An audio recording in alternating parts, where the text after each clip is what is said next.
আপনারাও চান দোয়া কবুল হোক আপনাদের? হাদিস থেকে আমলটা বলছি, হৃদয়ে লালন করবেন? কথা বলেন। শিক্ষাটা নিয়ে বাড়ি যাবেন? যদি ঈমান ঠিক থাকে আর ওই একটা আমল যেটা হাদিস থেকে বলতেছি করতে পারেন, আপনার সব দোয়া কবুল হবে। কোনোটা দুনিয়ায় পাবেন, কোনোটা পরকালে পাবেন। মনে রাখবেন, মুসলমান হাদিস সাক্ষ্য দেয়, উম্মতে মুহাম্মাদি ঈমানদারের একটা দোয়াও তো আল্লাহ ফেরত দেন না। আল্লাহ যা চান তা দুনিয়ায় দেন, যা দুনিয়ায় দেন না তা পরকালের জন্য রেখে দেন। অনেক মুমিন হাসর ময়দানে আফসোস করে বলবে, আয় আল্লাহ, যে দোয়াগুলো কবুল হয় নাই হাসরে এত বড় পুরস্কার হিসেবে পেলাম, আমার দুনিয়ায় যদি একটা দোয়াও কবুল না হতো কতই না ভালো হতো, সব আমি আখেরাতে পেয়ে যেতাম। দোয়া কবুল না হলো আফসোস করবেন না, পাবেন কই? আখেরাতে। কিন্তু দোয়া কবুলই যদি না হয় দুনিয়াতেও পাবেন না, আখেরাতেও পাবেন না। এখন দোয়া কবুলের শর্তটা কি শুনে রাখেন। সাহাবী দাঁড়িয়ে বললেন, ইয়া রাসূলুল্লাহ সাল্লাল্লাহু আলাইহি সাল্লাম, আমার জন্য দোয়া করুন যেন আল্লাহ আমারে মুস্তাজাবুদ দাওয়াত বানায় দেন, আমি দোয়া করলেই যেন কবুল হয়। আল্লাহর হাবিব বললেন, ইয়া সাআদ আতিব মাতআমাক তাকুন মুস্তাজাবাদ দাওয়াহ। সাদ, শুধু তুমি তোমার রিজিকটারে পবিত্র করো, তুমি মুস্তাজাবুদ দাওয়াত হয়ে যাবা। সুবহানাল্লাহ। কি পবিত্র করো? শুধু শুধু খাদ্যটা পবিত্র করো, তুমি মুস্তাজাবুদ দাওয়াত হয়ে যাবা। সুবহানাল্লাহ। ইবাদত কবুল, দোয়া কবুলের জন্য দুইটা জিনিস খেয়াল রাখবেন, আকলুল হালাল, সিদকুল মাকাল। রিজিকটা পাক করবেন, জবানটা পাক করবেন। আমাদের রিজিকটাও পাপ পবিত্র না, জবানটাও। সারাদিন গীবত করি, শেখায়ত করি, চগলখুরি করি, মিথ্যা বলি, ঠিক কিনা? রিজিকও না পাক, জবানও। যার রিজিক পাক, যার জবান পাক, ও তো শুধু বেহেশত পাবে না, বেহেশতের খাস কামরাগুলো পাবে। এটা আমার কথা না, হাদিসটি তিরমিজিতে এসেছে, হাদিসটি মিশকাত শরীফে এসেছে। আল্লাহর হাবিব ইরশাদ করেছেন, ইন্না ফিল জান্নাতি গুরাফা তুরা যুহুরুহা মিন বুতুনিহা ওয়া বুতুনুহা মিন যুহুরিহা। আল্লাহর হাবিব সাল্লাল্লাহু আলাইহি ওয়াসাল্লাম ইরশাদ করেছেন, আল্লাহর জান্নাতের মধ্যে এমন কিছু খাস কামরা আছে যে কামরাগুলোর ভিতর থেকে বাহির দেখা যাবে, বাহির থেকে ভিতর দেখা যাবে। ফাকামা আরাবিয়ুন ফাকালা লিমান হাযিহি ইয়া রাসূলুল্লাহ। এক বেদুইন সাহাবী দাঁড়াইছেন, দাঁড়ায় বলেন, ইয়া রাসূলুল্লাহ সাল্লাল্লাহু আলাইহি ওয়াসাল্লাম, এতদিন তো বেহেশতের কথা শুনছি, বেহেশতের এই খাস কামরা আবার কার জন্য? সুবহানাল্লাহ কইবা না? তোমরা কি ঘুমাও? কে কে ঘুমাও? হাত উঠো।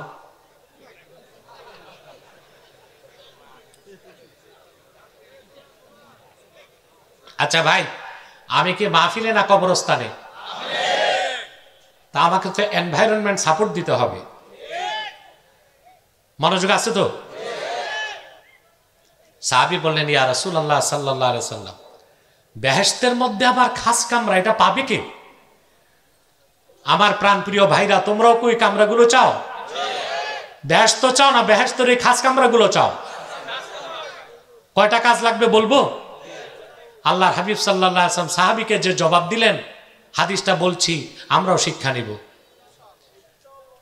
আল্লাহর হাবিব বললেন, লিমান আতাবাল কালাম ওয়া আত'আমাত তাআম ওয়া আদামাস সিয়াম ওয়া সাল্লা ফিল লাইলি ওয়ান নাসু নিয়াম। আমার যে ইমানদার উম্মত ফরজ ওয়াজিব সুন্নতের পর মাত্র 4টা কাজ করবে। লিমান আতাবাল কালাম, যে তার কথাকে পবিত্র করবে। কথা কি করবে? মিথ্যা কথা পবিত্র না অপবিত্র? চগলখুরি পবিত্র না অপবিত্র? আফসোস, বুড়া মানুষগুলো এশার পর জিকিরে বসে না, চায়ের স্টলে এসে গীবতে বসে। কথা বলে না। অথচ বয়স 60 পার হয়ে যাবার পর উচিত কি? ঘুমায় যাওয়া, শেষ রাতে উঠে তাহাজ্জুদ পড়া। ওনারা এসে 1 ঘন্টা টিভি দেখবে, চা খাবে, গীবত করবে। উত্তর পাড়ার কথা দক্ষিণ পাড়ায়, দক্ষিণ পাড়ারটা এই বিনা পয়সায় এক চাকরি আমাদের দেশের অধিকাংশ বুড়া মানুষ নিচ্ছে। আজকের থেকে ছাড়তে হবে। আমার মুরব্বী বাবারা ছাড়বেন তো ইনশাল্লাহ? বলল না তারা, কারণ এই কাজে যে মজা সহজে ছাড়া যায় না। ছাড়বেন এইটা? হ্যাঁ, চায়ের স্টলে যাবেন, চা খাবেন, আর যারা বেনামাজি ওদেরকে আস্তে আস্তে নামাজে শিক্ষা দিবেন। তাহলে ওই চায়ের স্টলে বসাটাও আপনার জন্য ইবাদত হয়ে যাবে, ঠিক না? তো প্রথম হচ্ছে কি? জবান পাক করা। সুবহানাল্লাহ। ও আতআমাত তাআম, আর যে বেশি বেশি মানুষকে খাওয়ালো। খাওয়ান আপনারা? জি। মেয়ের বিয়েতে, ছেলের খতনায় গরিব মানুষকে খাওয়ান না, চেয়ারম্যান, মেম্বার, কাউন্সিলর এদেরকে দাওয়াত করে আনেন, ঠিক না? ওটা তো আপনাদের হোটেল ব্যবসা। আগে দিছিল ডিবির হারুন হোটেল ভাতের হোটেল, এখন হারুন না এক ভাতের হোটেল দিয়া পালাইছে। এখন আপনারা প্রত্যেক বিয়ে বাড়িরে ভাতের হোটেল বানান, টেবিল থাকে, এর মানে দিয়া যান খায়া যান। কথা বলে না? খায় 500 টাকা আর ডিনার সেট 2500 টাকা। এরকম নেট ব্যবসা আর হয় নাকি? কিন্তু মুসলমান, তুমি এই বড় বড় চেয়ারম্যান, মেম্বার, এমপি, মন্ত্রী দাওয়াত দিয়ে না খাওয়ায়, তেলের মাথায় তেল না দিয়া, তোমার প্রতিবেশী ক্ষুধার্ত রিকশাওয়ালা ভাইটারে যদি পোলাও গোস্ত কোরমা খাওয়ায় দিতা, তোমার মেয়ের বিয়েটা আল্লাহ কবুল করে নিতেন। বিনিময়ে তোমার মেয়েটারে আল্লাহ হয়তো একটা সোনার সংসার দিয়ে দিতে। আমরা নগরটাই দেখি। এই কামরুল, তোমরা খুব ডিস্টার্ব করছো স্টেজ, একদম চুপচাপ বসো, স্টেজে উঠানামা বন্ধ। তাহলে ধনী মানুষ না খাওয়ায় রিকশাওয়ালা ভাইটারে যদি খাওয়াইতেন কেমন হইতো? ভালো হইতো না? সব হইতো। তাহলে কয়টা কাজ? জবানকে পাক করা, 2 বেশি বেশি মানুষকে, ওয়াদামাস সিয়াম, বেশি বেশি নফল রোজা রাখলো, ওয়াসাল্লা ফিল লাইলি ওয়ান নাসু নিয়াম, নামাজ পড়লো তখন, লোকেরা ঘুমিয়ে থাকলো যখন। ওটা কোন নামাজ? না, এটা বললে তোমার ঈমান নষ্ট হয়ে যাবে। ও তো টাউটার ছিল, ও তো ফরজ নামাজই পড়তো না, আবার কি তাহাজ্জুদ পড়তো না। তুমি তওবা করো। কথা শুনতেছেন? ফরজ, ওয়াজিব, সুন্নতের পর কয়টা কাজ? লিমান আতাবাল কালাম ওয়া আতআমাত তাআম ওয়া আদামাস সিয়াম ওয়া সাল্লা ফিল লাইল ওয়ান নাসু নিয়াম। জবান পাক করবেন, নামাজ পড়বেন, তাহাজ্জুদ, নফল রোজা রাখবেন, ডাল ভাত পারলো মানুষকে খাওয়াইবেন। বেহেশত না, বিনা আযাবে বেহেশতে যে বেহেশতের খাস কামরা পেয়ে যাবেন। আমলগুলো করবেন আমার প্রিয় ভাইরা। তাহলে ইবাদত কবুল আর দোয়া কবুলের জন্য প্রথম কাজ হচ্ছে কি? আকলুল হালাল, রিজিক হালাল হইতে হবে, ও সিদকুল বাকাল, কথা সত্য বলতে হবে। আজকের আলোচনা হচ্ছে হালাল খাওয়া। খাবেন না হালাল? আমাদের দোয়া কি কবুল হয়? কেন? আল্লাহ তাআলা একটা পিঁপড়ার ডাক শোনেন, সুবহানাল্লাহ। সমুদ্রের অতল তলদেশে পাথরের ভিতরে যে পোকাটা রিজিকের জন্য হা করে আল্লাহকে ডাক দেয়, আল্লাহ তার রিজিকটা সেখানে পৌঁছায় দেন। দেখেন, সুবহানাল্লাহ। কাক, কাকের বাসা দেখছেন? কাক যখন ডিম পাড়ে, বুঝলেন? কাক যখন ডিম থেকে যখন বাচ্চা হয়, তখন কাকের বাচ্চা তো চোখে কিছু দেখে না, দেখে? কাক তো চতুর্দিক চলে যায় রিজিকের তালাশে, বুঝতেছেন? এখন এই বাচ্চাটা খাবে কি? প্রশ্ন আসে না? খেয়াল করে না, কাকের বাচ্চা যে ডিম থেকে ফুটলো, ছোট বাচ্চা না, উঠতে পারে? চোখে দেখে? মা তো রিজিক আনতে দূরে চলে গেছে, ততক্ষণে তো না খেয়ে মরবে। আল্লাহ তাআলা কি ব্যবস্থা করে দিয়েছেন, কাকের বাচ্চার শরীর থেকে একটা আঠালো রস বের হয়, তখন যে মাছিগুলো যে বসে ওগুলো আটকা পড়ে মরে যায়, তখন কাকের বাচ্চা টুকুর টুকুর খায়। আল্লাহ তাআলা ইতর প্রাণীদের ডাক শুনেন, আশরাফুল মাখলুকাত মানুষের ডাক কেন শুনবেন না? তার কারণ মানুষ দোয়া করে, দোয়া কবুল হয় না, কারণ তার রিজিক পুরাটাই হারাম। হয় সুদ, নয় ঘুষ, নয় চাঁদাবাজির টাকা, নয় দাগাবাজির টাকা, নয় পরেরটা মেরে খাওয়ার টাকা। ঠিক না? তাহলে ইবাদত কবুলের শর্ত হচ্ছে আপনাকে হালাল খেতে হবে। কি খেতে হবে? হালাল খেলে তাৎক্ষণিক দোয়া কবুল হবে। আরে ভাই, আপনি তো চিন্তা করেন নাই আপনার মর্যাদা কতটুকু। আপনি আল্লাহর আখিরি নবী মুহাম্মদ সাল্লাল্লাহু আলাইহি ওয়াসাল্লামের পেয়ারা উম্মত। আল্লাহ তো অপেক্ষায় আছে আপনি কখন চাইবেন, তিনি নগদ দিবেন। কিন্তু আপনার দোয়া আপনি কবুল করার ক্ষেত্রে প্রতিবন্ধকতা সৃষ্টি করে রেখেছেন, আপনি হারাম খাচ্ছেন। খাদ্য দুই প্রকার, গিযাউন তাকুমু বিহিল আবদান, এক প্রকার খাদ্য যা খেলে দেহ ঠিক থাকে, স্বাস্থ্য ঠিক থাকে, মানুষ সুস্থ থাকে। না খেলে ক্ষুধা লাগে, দেরি করলে কষ্ট পায়, আরো দেরি করলে মরে যায়। ওয়া গিযাউন তাকুমু বিহিল আরওয়াহ, আরেক প্রকার খাদ্য আছে যা খেলে রুহুটা শক্তিশালী হয়।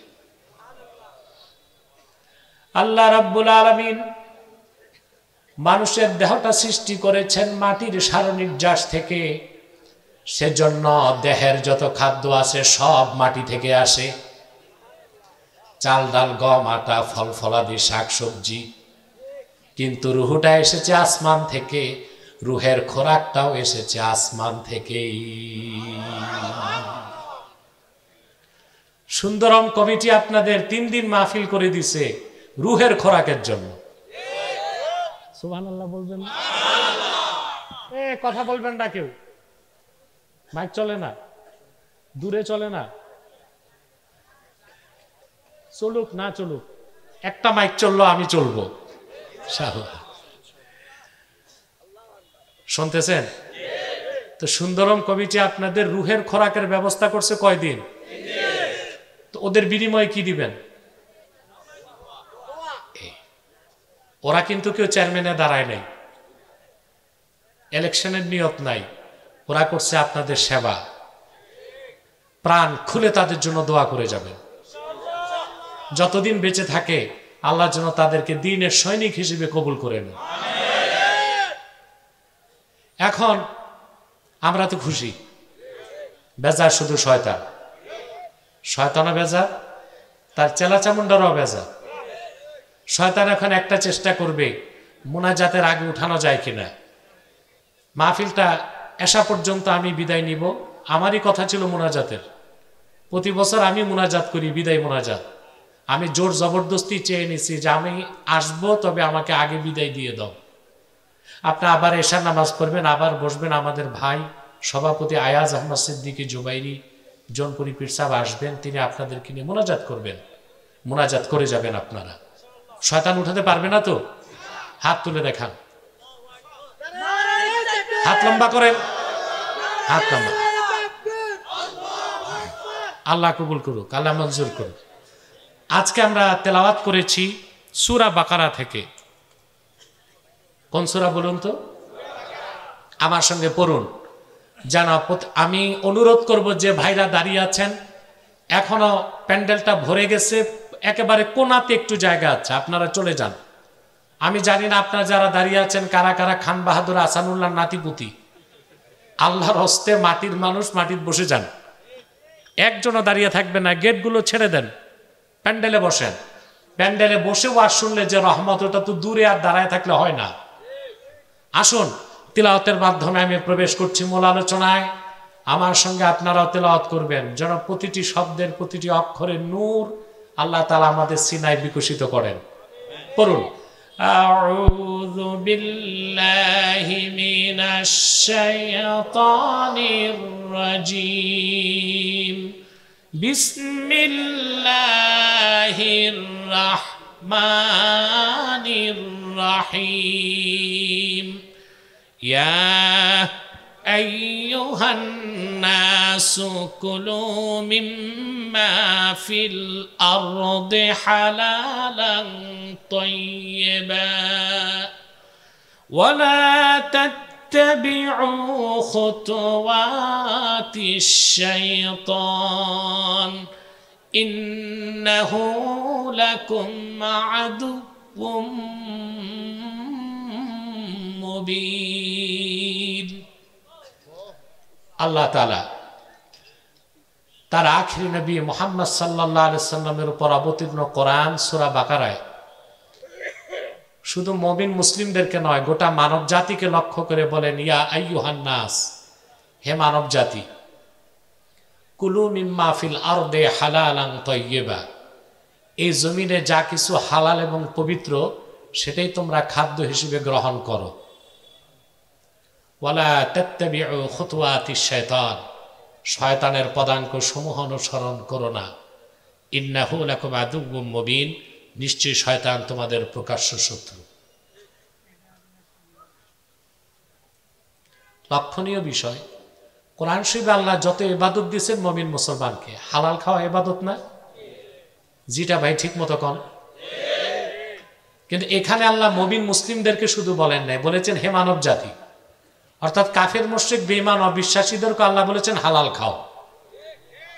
এটা একটা লক্ষণীয় বিষয় কিনা? কারণ যতক্ষণ বান্দা ঈমান না আনবে তার কোনো আমল কবুল। তো অমুসলিমরা যদি ঈমান না এনে হালাল খায় তাদের লাভ কি? প্রশ্ন আসে তো। কারণ ঈমান ছাড়া কোনো আমল কবুল হবে? আল্লাহ রাব্বুল আলামিন বলেন, وَمَن يَبْتَغِي غَيْرَ الْإِسْلَامِ دِينًا فَلَن يُقْبَلَ مِنْهُ وَهُوَ فِي الْآخِرَةِ مِنَ الْخَاسِرِينَ। আর যে ব্যক্তি মুহাম্মদ সাল্লাল্লাহু আলাইহি সাল্লামের আনিত দ্বীনকে গ্রহণ করবে না, তার নামাজ, তার রোজা, তার হজ, তার যাকাত, তার কোনো আমল আল্লাহর কাছে গৃহীত হবে না, বরং কাল কিয়ামতের দিন সে ক্ষতিগ্রস্তদের কাতারে শামিল হয়ে যাবে। তো যারা কাফের মুশরিক তাদের হালাল খেয়ে লাভ কি? প্রশ্ন আসে না? ঈমান তো নাই, আর যার ঈমান নাই তাদের তো নেক আমল করে কোনো লাভ নাই। প্রশ্নটা জটিল কি না? দেখুন, কাফের মুশরিকরা হালাল খাওয়ার কারণে পরকালে কোনো লাভ পাবে না, তবে দুনিয়াতে তারা সুস্থ থাকবে, ভালো থাকবে। সুবহানাল্লাহ। প্রত্যেকটা হারাম খাদ্যের একটা কুপ্রভাব আছে। বিজ্ঞানীগণ দেখেছেন, প্রতিটা প্রাণী আপনারা যে খান, এটার একটা প্রভাব আপনাদের খাসলতে প্রভাবিত করে। বুঝেন নাই? মনস্তাত্ত্বিক পরিবর্তন আনে। কিসের পরিবর্তন? যেমন ইতর প্রাণীর মধ্যে সবচেয়ে নির্লজ্জ হচ্ছে শূকর। তো শূকরের গোশত যারা খায় ওই মানুষগুলো নির্লজ্জ হয়, বেহায়া হয়। কি হয়? মানুষ ছাড়াও, মানুষ তো আশরাফুল মাখলুকাত, অন্য প্রাণী যেগুলো আছে, হাতি, ঘোড়া, বাঘ, এগুলোর মধ্যে একটা পারিবারিক বন্ধন আছে। একটা বাঘ একটা বাঘিনীর কাছে যায়, কিন্তু শুয়োরের কোনো ফ্যামিলি স্ট্রাকচার নাই, যার তার কাছেই যায়। এটা নির্লজ্জ প্রাণী। এই জন্য যেই অঞ্চলের মানুষগুলো শূকরের গোশত বেশি খায়, ওরা চারিত্রিক দিক দিয়ে নির্লজ্জ হয়। ইউরোপ আমেরিকায় দেখেন, বাবার সামনে মেয়ে ল্যাংটা হয়। কথা বলেন। বোনের সামনে ভাই ল্যাংটা হয়। ওখানে কোনো বিবাহ বন্ধন নাই, যার ফ্রি মিক্সিং, লিভ টুগেদার। ওখানে ছেলে মেয়ে, ভাই বোন, পিতা মেয়ের মধ্যে ফিজিক্যাল রিলেশন হয়। এই অতিরিক্ত শূকরের গোশত খাবার কারণে এই নির্লজ্জতা তাদের চরিত্রের মধ্যে প্রভাব বিস্তার করছে। সাপ, সাপের চরিত্র হচ্ছে খুব দ্রুত সে অ্যাক্টিভিটিস, মাথা নাড়তে পারে। এই জন্য যারা ইউরোপ আমেরিকাতে ড্যান্সার, নাচে, ওরা প্রচুর সাপের গোশত খায়, যেন খুব দ্রুত সময় তারা তাদের দেহের অঙ্গভঙ্গিকে পরিবর্তন করতে পারে। এইভাবে প্রতিটা হারাম পশুর বদখাসলত মানুষের চরিত্রে, মেজাজে, মনে প্রভাব বিস্তার করে। এই জন্য আল্লাহ তাআলা শুধু মুসলমান না, কাফেরদেরকেও বলেছেন হালাল খাও, পবিত্র জিনিস খাও। পরকালে কিছু না পাইলেও দুনিয়াতে চরিত্রটা ঠিক করতে পারবা, স্বাস্থ্য ঠিক থাকবে, মানসিকতা ঠিক থাকবে। বলে সুবহানাল্লাহ। আমার ভাইয়েরা, কাফের মুশরিক বেঈমান যারা, তাদেরকেও যদি আল্লাহ তাআলা হালাল খাওয়ার কথা বলে, তাহলে মুমিন মুসলিম হিসেবে হালাল খাওয়ার দরকার আমাদের জন্য কত বেশি দরকার। সুবহানাল্লাহ। বর্তমান জমানায় ফিতনার যুগে ঈমান ঠিক করার পর নামাজ পড়ার পর হালাল খাওয়ার চেয়ে বড় কোনো বুজুর্গি নাই। আবার বলি কথাটা, বর্তমান ফিতনার জমানায় ঈমান ঠিক রাখার পর নামাজ পড়ার পর হালাল খাওয়ার চেয়ে কোনো বুজুর্গি যে দেখবেন ঈমান ঠিক নামাজ ঠিক হালাল খায় ও সবচেয়ে বড় বুজুর্গ। অপরদিকে আমরা অসংখ্য মানুষ দেখি 40 বছর যাবত নামাজ পড়তেছে, সুদও খায় ঘুষও খায়, বিচার আচারে গেলে দুই দিক থেকে বাইপাস করে, নামাজও ঠিক তাহাজ্জুদও ঠিক, দেখা যায় হাজিও আছে, হজও করছে, হাজি নামও আছে, খায় কি না? আমার ভাইরা মনে রেখো, আল্লাহ রাব্বুল আলামিন কোরআন কারীমে ইরশাদ করেছেন, উতলু মা উহিয়া ইলাইকা মিনাল কিতাবি ওয়া আকিমিস সালাহ ইন্নাস সালাতা তানহা আনিল ফাহশাই ওয়াল মুনকার। আল্লাহ বলেছেন, প্রিয় হাবিব মুহাম্মদ সাল্লাল্লাহু আলাইহি ওয়াসাল্লাম, আপনার উপর অবতীর্ণ কোরআন আপনি তিলাওয়াত করে শোনান, নামাজ কায়েম করুন, আপনার উম্মতকে বলে দেন ঈমানদারের সঠিক নামাজ তাদেরকে অবশ্যই হারাম কাজ গুনার কাজ থেকে রক্ষা করে। কিন্তু আপনি নামাজও পড়তেছেন, সুদ খাচ্ছেন, নামাজ পড়তেছেন, ঘুষ খাচ্ছেন, তাহলে বোঝা যায় আল্লাহর কথা তো চিরসত্য, আপনার নামাজটা হচ্ছে না। নামাজ আদায় হচ্ছে, কপাল ঘষতেছেন ঠিক, কিন্তু নামাজ কবুল। নামাজ আদায় হওয়া এক জিনিস, মুসল্লি কোনোদিন চিন্তা করতে পারবে না আমার নামাজ হবে কি হবে না, তাকে নামাজ পড়তেই হবে। নামাজ কবুল না হলেও নামাজের জন্য তারই আর পরকালে শাস্তি পেতে হবে না। কিন্তু যদি নামাজ কবুল হয়ে যায়, ওই মুমিন বান্দা বিনা আযাবে বেহেশতে যাবে। কথা বুঝেন নাই? যার ঈমান আছে নামাজ নাই, ও কিন্তু শাস্তির পর বেহেশতে যাবে। আর যার ঈমান আছে নামাজ আছে, ও শাস্তি ছাড়া। আপনার কি শাস্তি ছাড়া বেহেশত চান না শাস্তির পরে? কেন? আপনাদের মধ্যে যদি ভ্রমণ বিলাসী থাকে, কেউ ট্রানজিট করে যেতে চান বেহেশতে, অর্থাৎ একটু জাহান্নামটা ঘুরে ফিরে দেখে নিলাম কি কি আছে, আবু জেহেল কই, আবু লাহাব কই, চিন্তা আছে নাকি? এটা আমরা 1 সেকেন্ডের জন্য জাহান্নাম চাই না, ফার্স্ট চান্সে কম হিসাবে বিনা আযাবে বেহেশত চাই। সেজন্য নামাজ পড়তে হবে, নামাজ কবুলও। আমাদের নামাজ কবুল হয় না। রাতের বেলা আমরা চোখের পানিতে দাড়ি ভিজায় ফেলি, দোয়াও তো কবুল হয় না। কারণ হচ্ছে সমস্ত ইবাদত বন্দেগী আর দোয়া কবুলের পূর্ব শর্ত হচ্ছে হালাল রিজিক খেতে হবে। শর্ত কি? ইবাদত কবুলের শর্ত কি? দোয়া কবুলের শর্ত কি? শুধু হারাম খাবারের কারণে, হারাম রিজিকের কারণে আমাদের ইবাদতগুলো কবুল হচ্ছে না, আমাদের দোয়াগুলো কবুল হচ্ছে না। আমি আপনাদেরকে যে আয়াত থেকে তাফসীর শোনাচ্ছি, এই আয়াতের ব্যাখ্যা ইবনে কাসির তার ইবনে কাসিরে, ইমাম কুরতুবী তার তাফসীর কুরতুবীতে, অসংখ্য হাদিসের কিতাবে হাদিসটি এসেছে, তাফসীরের কিতাবে এসেছে। এই আয়াত নাজিলের পরে, বুঝতেছেন, ইয়া আইয়ুহান নাসু কুলু মিম্মা ফিল আরদি হালালান তাইয়্যিবা। আল্লাহর হাবিবের জলিলুল কদর সাহাবী সাদ ইবনু আবি ওয়াক্কাস রাদিয়াল্লাহু তাআলা আনহু তিনি দাঁড়ায় গেছেন। মনোযোগ আছে ভাই? জবাব দিবেন না? আমি তো আস্তে কথা বলতেছি, শারীরিক অসুস্থতা, আপনাকে তো সাপোর্ট দিতে হবে, থাকবে না? রাসূলুল্লাহ সাহাবী দাঁড়ায় গেছে, দাঁড়ায় আল্লাহ রাসূলের কাছে বললেন, ইয়া রাসূলুল্লাহ সাল্লাল্লাহু আলাইহি ওয়াসাল্লাম, উদুল্লাহ আন ইয়াজআলানি মুস্তাজাবাদ দাওয়াহ। আয় আল্লাহর রাসূল, আমার জন্য আল্লাহর কাছে দোয়া করে দেন, আল্লাহ যেন আমারে মুস্তাজাবুদ দাওয়াত বানায় দেন। তার মানে আমি দোয়া করলেই যেন আল্লাহ রাব্বুল আলামিন আমার দোয়া কবুল করে নেন।